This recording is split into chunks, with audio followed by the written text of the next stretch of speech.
नमस्कार दोस्तों, आज की क्लास में हम एक बहुत ही ज़्यादा महत्वपूर्ण चैप्टर की शुरुआत करने जा रहे हैं। चैप्टर का नाम है मौलिक अधिकार। चैप्टर नंबर 5 चल रहा है और सब्जेक्ट कोड चल रहा है बीपीएससी 132। अब तक बीपीएससी 132 के हम 4 चैप्टर की वीडियो ऑलरेडी चैनल पर अपलोड कर चुके हैं। तो अगर आपने उन लेक्चरों को नहीं सुना है तो सबसे पहले उन लेक्चरों को जरूर सुन लीजिएगा। इसके साथ साथ यदि आप हमारे चैनल पर नए हैं तो चैनल से जरूर जुड़ जाइए। तो चलिए शुरू करते हैं आज की क्लास, जहाँ आज की क्लास में हमारा जो चैप्टर है वो है फंडामेंटल राइट्स यानी कि मौलिक अधिकार। जैसा कि आप सभी जानते होंगे, भारतीय संविधान के भाग 3 में 6 मौलिक अधिकार दिए हैं। लेकिन जब संविधान का निर्माण हुआ था तो मूल रूप से इसमें 7 मौलिक अधिकार थे। लेकिन वर्तमान में संपत्ति के अधिकार में कटौती कर दी गई है और 6 मौलिक अधिकार ही शेष बचे हैं। तो भारतीय संविधान के भाग 3 को भारतीय संविधान का मैग्ना कार्टा कहा जाता है। भारतीय संविधान के भाग 3 में भारत के प्रत्येक नागरिक के लिए मौलिक अधिकारों का वर्णन किया गया है।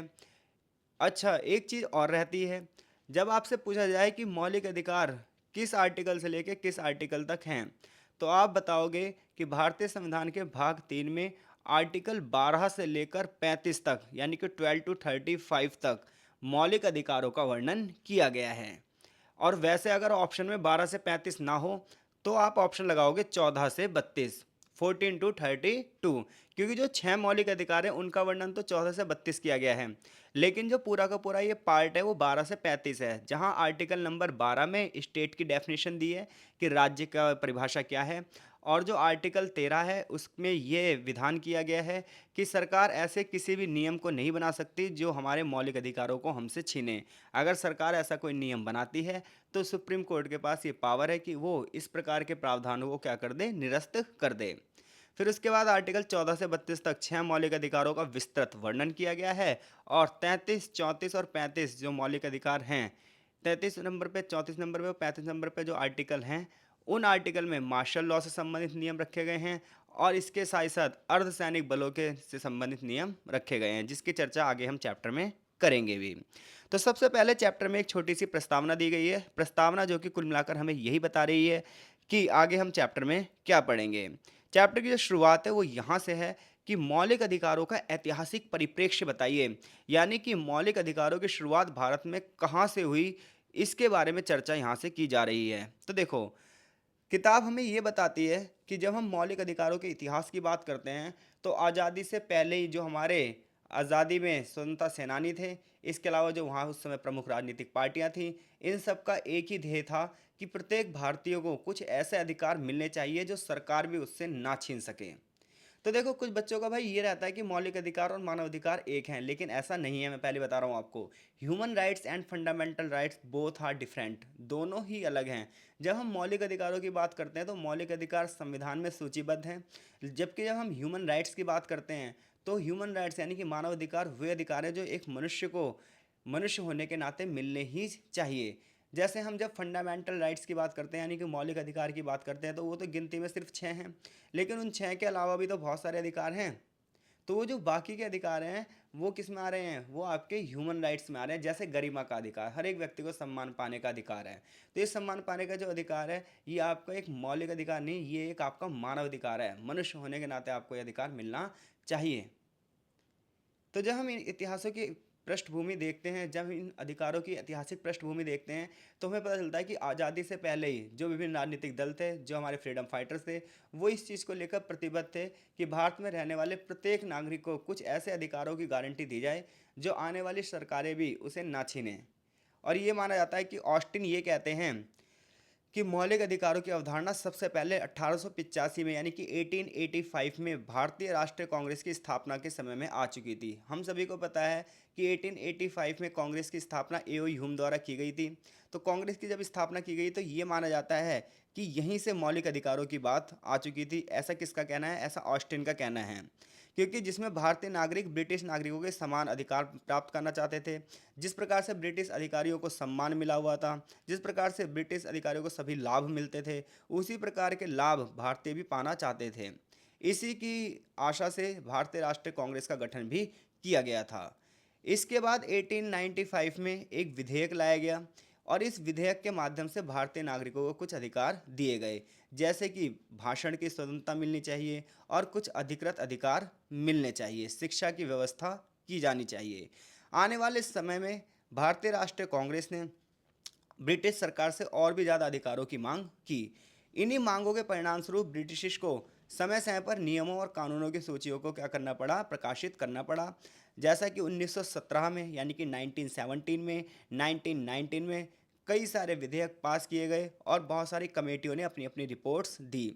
इसी प्रकार से भारत में जो एनी बेसेंट थी, इन्होंने भी 1925 में एक विधेयक का मसविदा तैयार किया जिसमें अधिकारों की डिमांड की गई।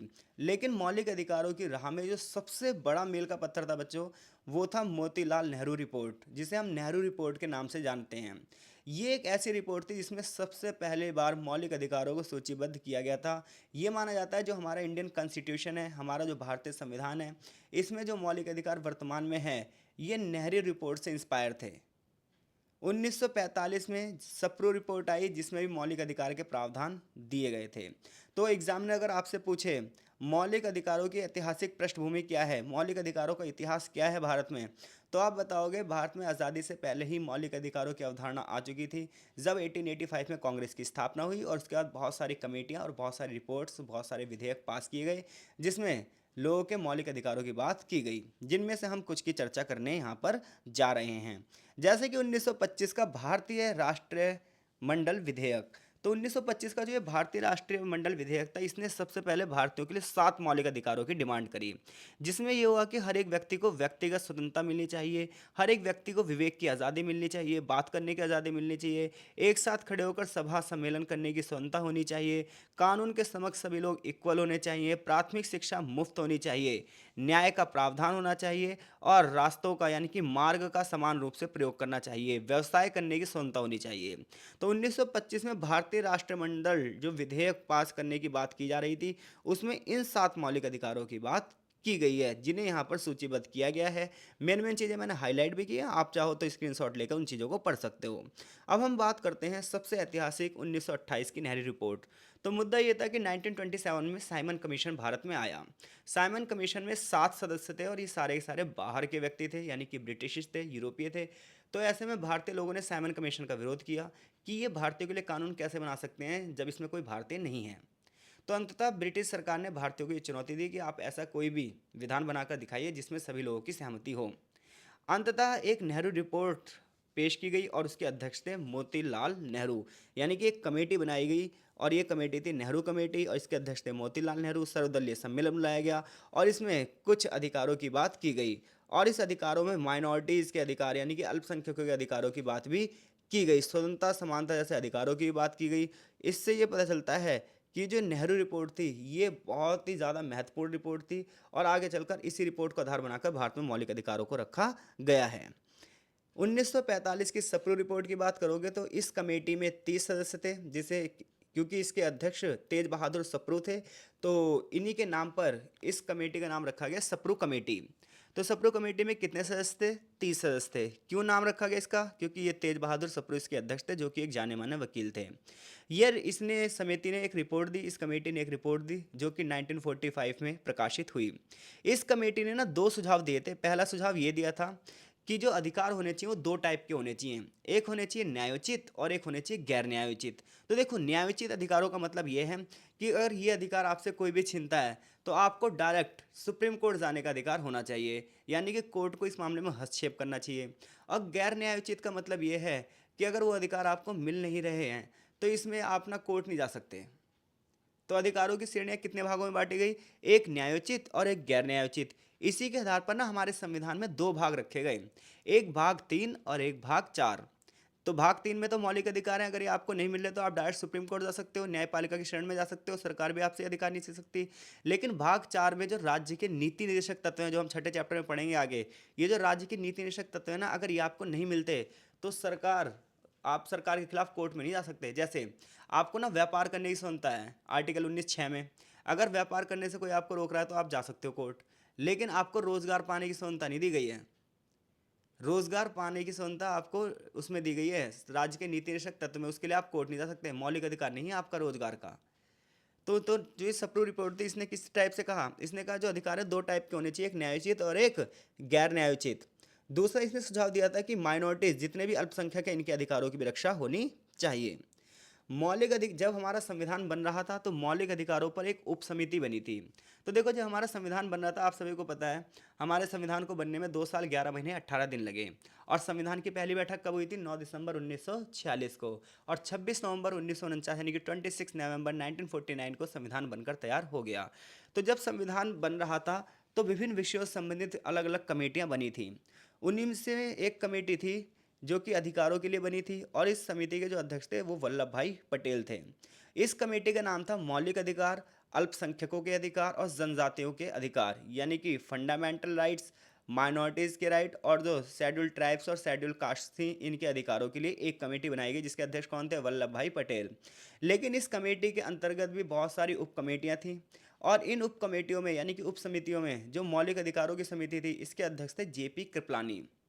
तो जेपी कृपलानी की अध्यक्षता में मौलिक अधिकारों पर चर्चा की गई, और इसी समिति के सुझाव के आधार पर भारतीय संविधान के भाग 3 में आर्टिकल 12 से लेकर 35 तक मौलिक अधिकारों को रखा गया।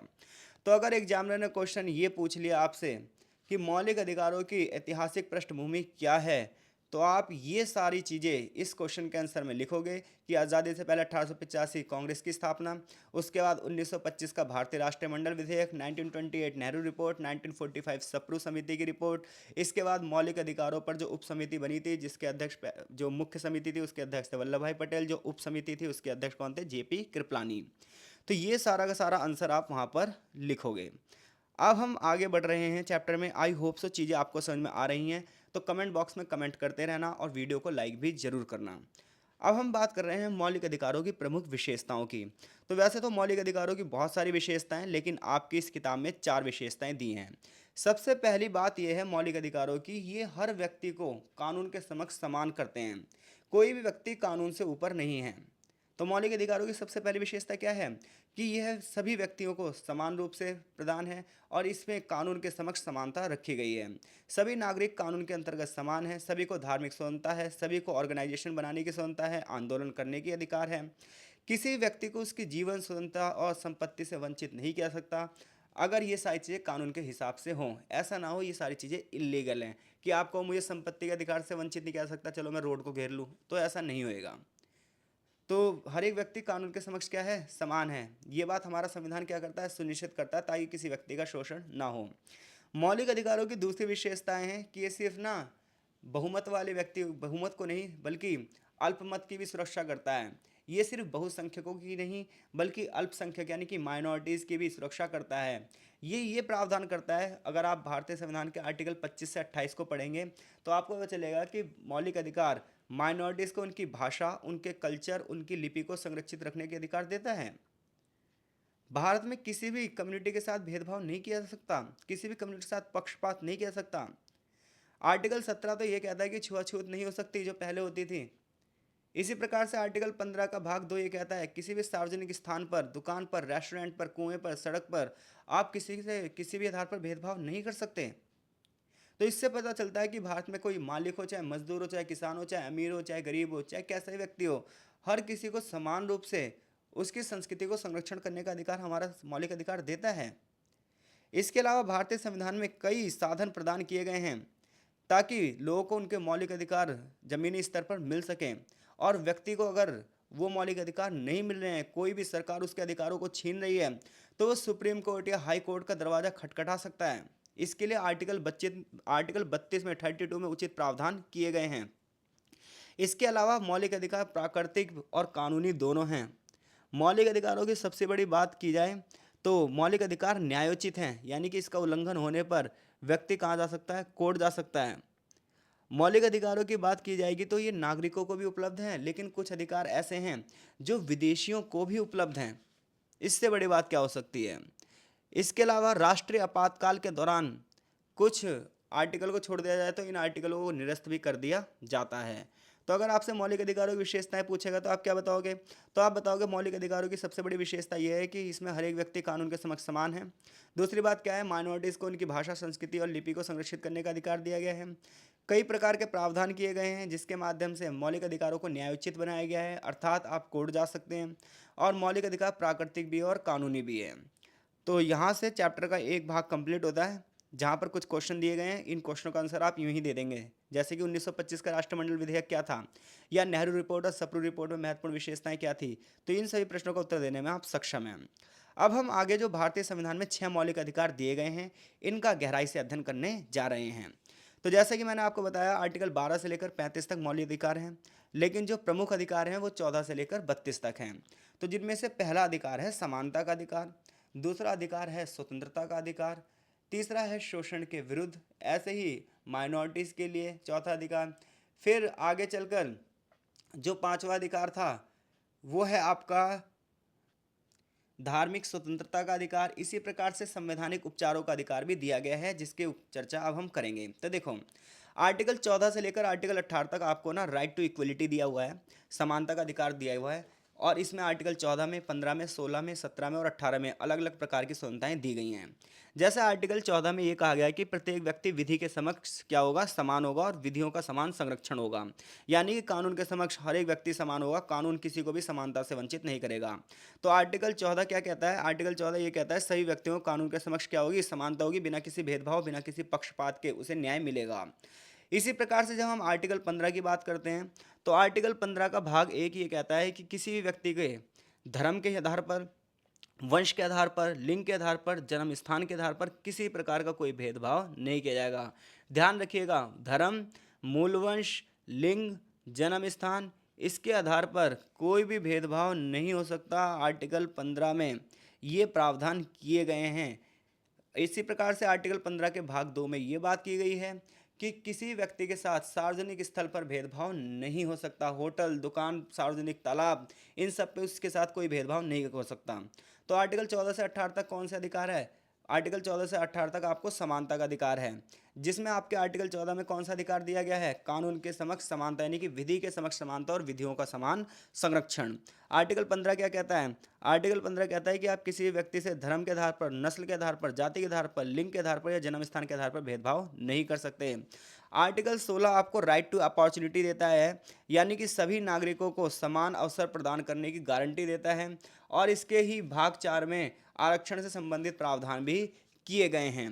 क्योंकि देखो भाई, रोजगार के समक्ष अब अगर कुछ लोगों को अवसर दिए जाए और कुछ लोगों को अवसर ना दिए जाएं, तो ऐसे में देश की बहुत बड़ी जनसंख्या शायद रोजगार से वंचित रह जाएगी।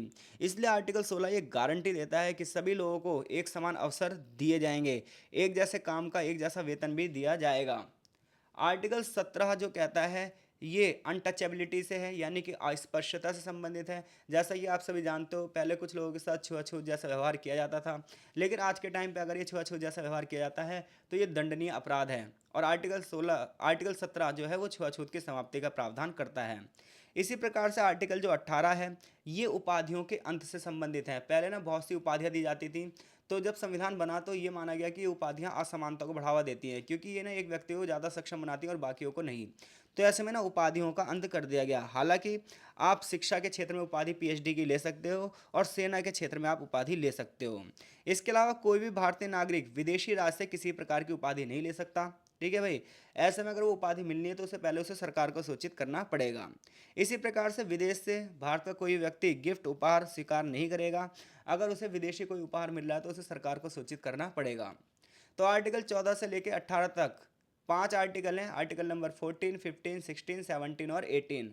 और 5 के 5 ये जो आर्टिकल हैं ये आपके राइट टू इक्वलिटी से, यानी कि समानता के अधिकार से संबंधित हैं।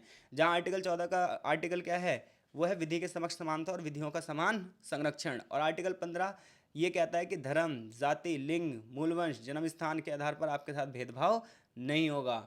आर्टिकल 16 क्या कहता है, अवसरों की समानता होगी। आर्टिकल 17 क्या कहता है, छुआछूत की समाप्ति होगी। आर्टिकल 18 क्या कहता है, उपाधियों का अंत।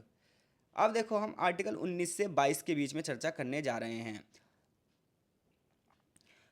तो आर्टिकल 19 से 22 में स्वतंत्रता का वर्णन किया गया है, लेकिन इनमें से भी जो आर्टिकल 19 है ये बहुत ही ज़्यादा महत्वपूर्ण है, क्योंकि इसमें 6 प्रकार की स्वतंत्रता केवल आर्टिकल 19 में ही है। यानी कि आर्टिकल 19 का जब आप अध्ययन करोगे तो आर्टिकल 19 के 6 क्लाउज हैं, 19(1), 19(2), 19(3), 19(4), 19(5), 19(6). ठीक है भाई। तो आर्टिकल 19(1) आपको देता है अभिव्यक्ति की आज़ादी। अभिव्यक्ति की आज़ादी का मतलब ये है कि आप अपने विचारों को प्रकट कर सकते हैं, आपको अभिव्यक्त करने का अधिकार है अपने विचारों को, आपको भाषण देने की स्वतंत्रता है।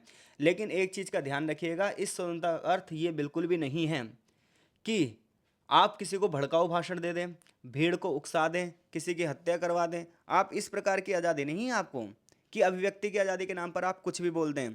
तो आर्टिकल 19 का पार्ट 1 यानी कि अनुच्छेद 19 का भाग 1 क्या कहता है कि आपको भाषण और अभिव्यक्ति की आज़ादी है, अपने मन के विचारों को प्रकट करने की आज़ादी है और ये आप लिखकर, बोलकर या दृश्यात्मक रूप से प्रस्तुत कर सकते हो।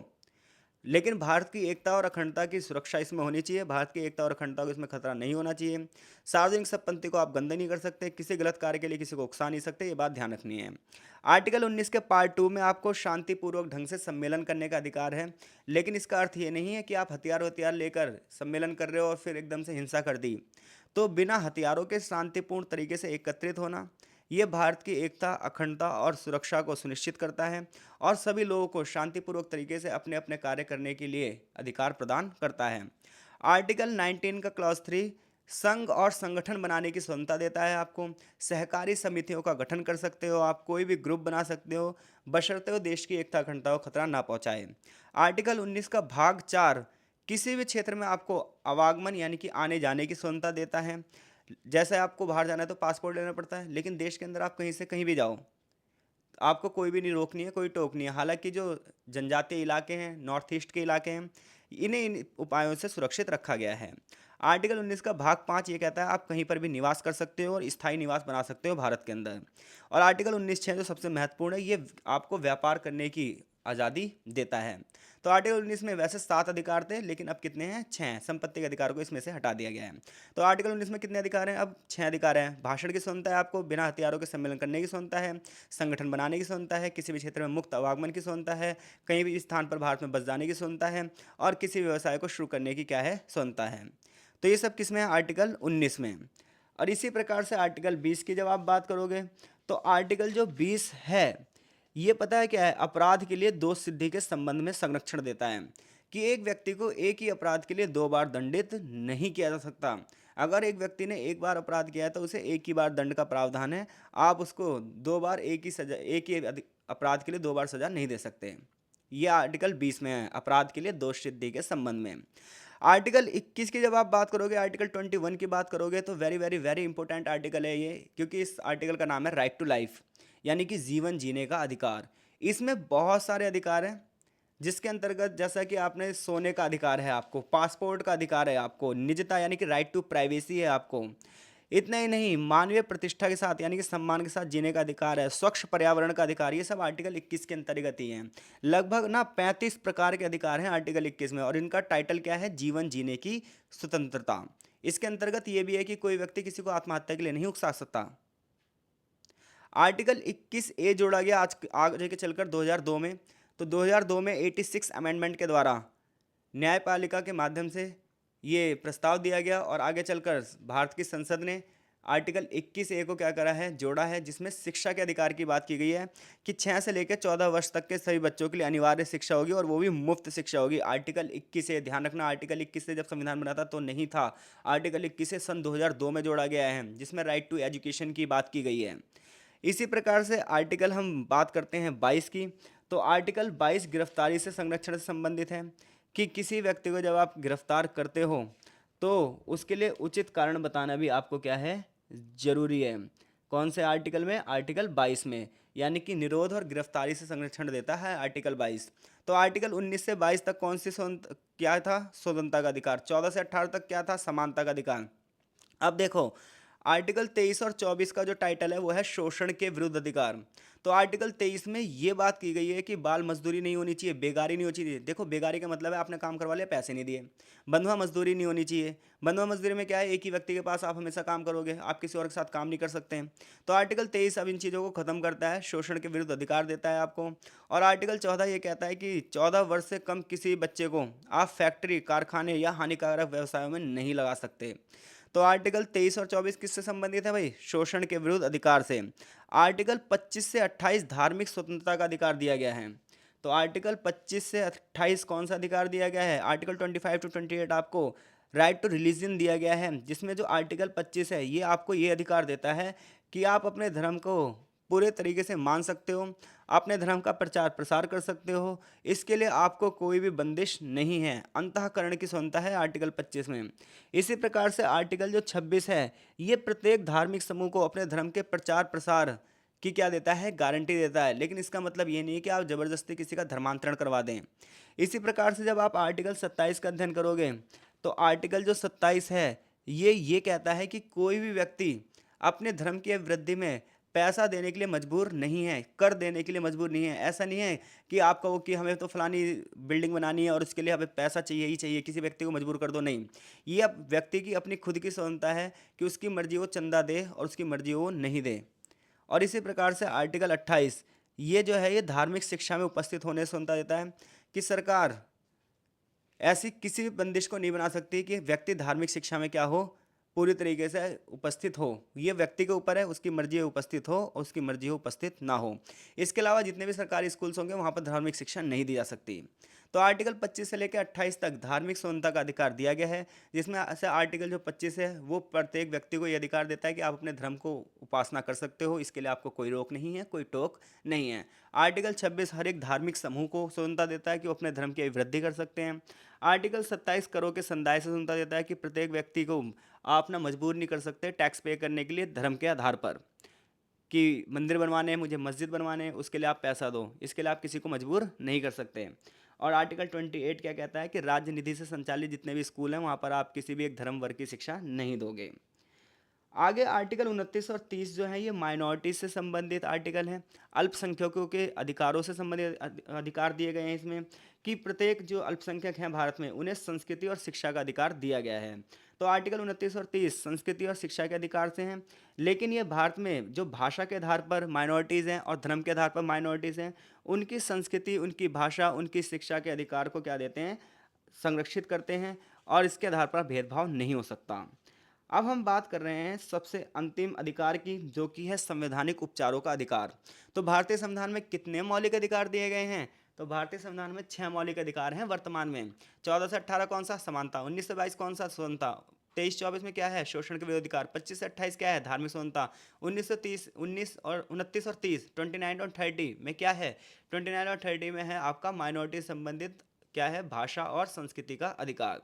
आर्टिकल 31 में पहले राइट टू प्रॉपर्टी था, यानी कि संपत्ति का अधिकार था, जिसे आगे चलकर हटा दिया गया है। और आर्टिकल 32 में संवैधानिक उपचारों का अधिकार। आर्टिकल 32 को बाबा साहेब भीमराव अंबेडकर ने भारतीय संविधान की आत्मा और हृदय बताया था।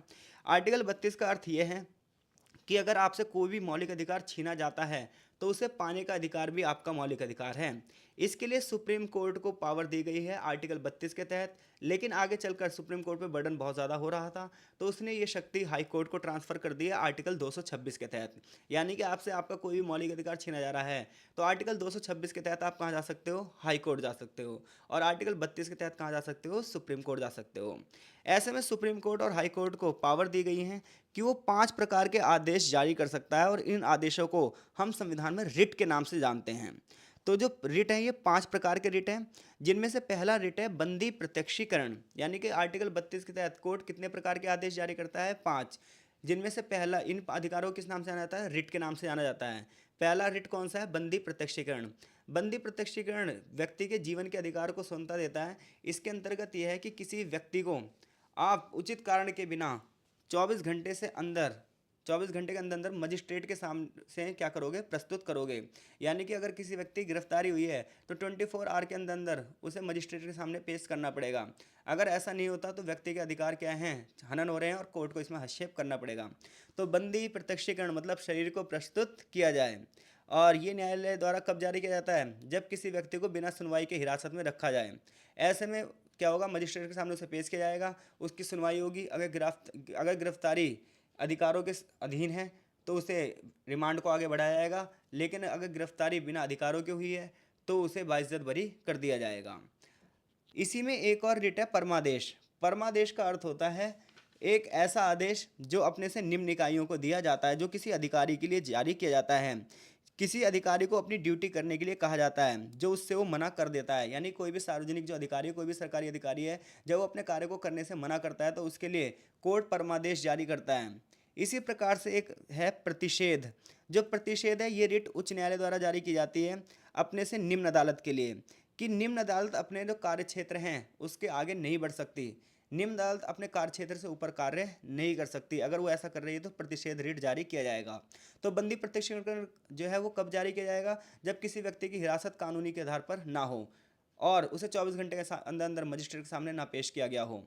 परमादेश कब जारी किया जाता है? परमादेश जब जारी किया जाता है जब कोई सरकारी अधिकारी या कोई सरकारी सार्वजनिक व्यक्ति अपने कार्य को करने से मना कर रहा हो और जिसकी वजह से और किसी व्यक्ति के काम रुक जाएं, तो परमादेश जारी किया जाएगा। प्रतिषेध कब जारी किया जाएगा? तो ये अपने से निम्न अदालतों के लिए जारी किया जाएगा। जैसा कि आपको पता है भारत में सबसे ऊपर सुप्रीम कोर्ट है, फिर हाई कोर्ट है, फिर निचली अदालतें हैं। तो निचली अदालतें जो हैं वो अपने कार्य क्षेत्र से ऊपर कार्य ना करें, इसके लिए क्या है? प्रतिषेध है। अधिकार प्रक्षा है। अधिकार प्रक्षा के अंतर्गत ये है कि सर्वोच्च न्यायालय हाई कोर्ट या डिस्ट्रिक्ट कोर्ट से जितने भी मामले पेंडिंग हैं उनकी रिपोर्ट मांग सकता है कि ये मामले पेंडिंग हैं तो क्यों हैं। और उत्प्रेषण रिट ये है कि उत्प्रेषण रिट में ये बात की जा सकती है कि कोर्ट किसी व्यक्ति से उसके बारे में पूछ सकता है कि उसके अधिकार क्षेत्र कहाँ हैं, वो किस कार्यालय में काम कर रहा है, वो किस सत्ता के अधीन है। तो संवैधानिक उपचारों के अधिकार को बाबा साहेब भीमराव अम्बेडकर ने भारतीय संविधान की आत्मा और हृदय बताया है।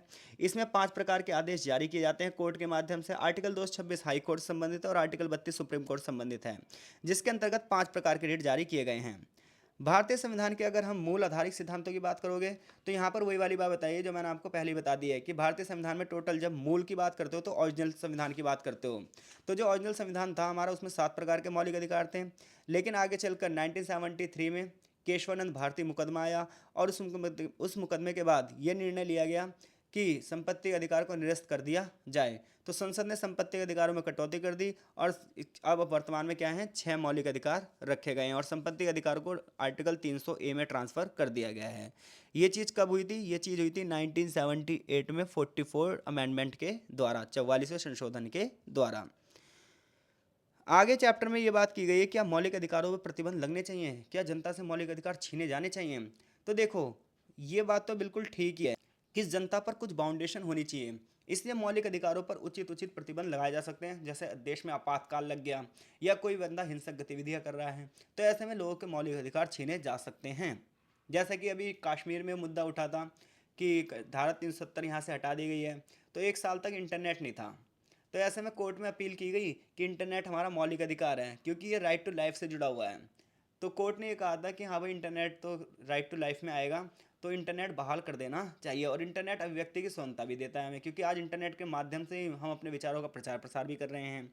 तो कहीं ना कहीं जो मौलिक अधिकार हैं इन पर उचित उचित प्रतिबंध लग सकता है अगर देश में आपातकाल जैसी परिस्थितियां हो, देश की एकता अखंडता के लिए खतरा हो, देश की सुरक्षा के लिए खतरा हो, या कहीं पर कर्फ्यू लगा हुआ हो, या किसी विदेश के साथ हमें अच्छे संबंध बनाने हो, महिलाओं, बच्चे या पिछड़े हुए लोगों के लिए कुछ विशेष प्रावधान करने हो, तो हम मौलिक अधिकारों पर प्रतिबंध लगा सकते हैं। जैसे कि आर्टिकल 33 के तहत संसद को यह अधिकार दिया भी गया है। आर्टिकल 33 में संसद को यह अधिकार दिया गया है कि संसद सुरक्षा बलों से जुड़े लोगों के मौलिक अधिकारों पर प्रतिबंध लगा सकती है। जैसे कि आप सेना में वर्क कर रहे हो, किसी अर्धसैनिक बल या सीआरपीएफ वगैरह में कार्य कर रहे हो, पुलिस में कार्य कर रहे हो, तो आपके मौलिक अधिकार नहीं है क्योंकि आप साधारण जनता नहीं हो।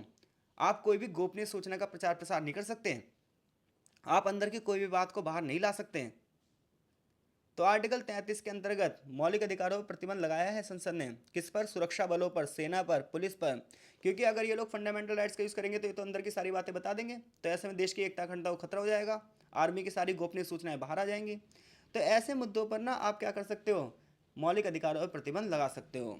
आगे चैप्टर का सारांश दिया है, चैप्टर यहीं पर फिनिश हो जाता है। आई होप सो इस चैप्टर से कोई भी क्वेश्चन आएगा तो उस क्वेश्चन का आंसर देने में आप सक्षम हो। मिलते हैं आपसे नेक्स्ट चैप्टर में, तब तक के लिए आपका बहुत बहुत धन्यवाद। आशा है ये सभी लेक्चर आपका बहुत अच्छे से समझ में आ रहे होंगे।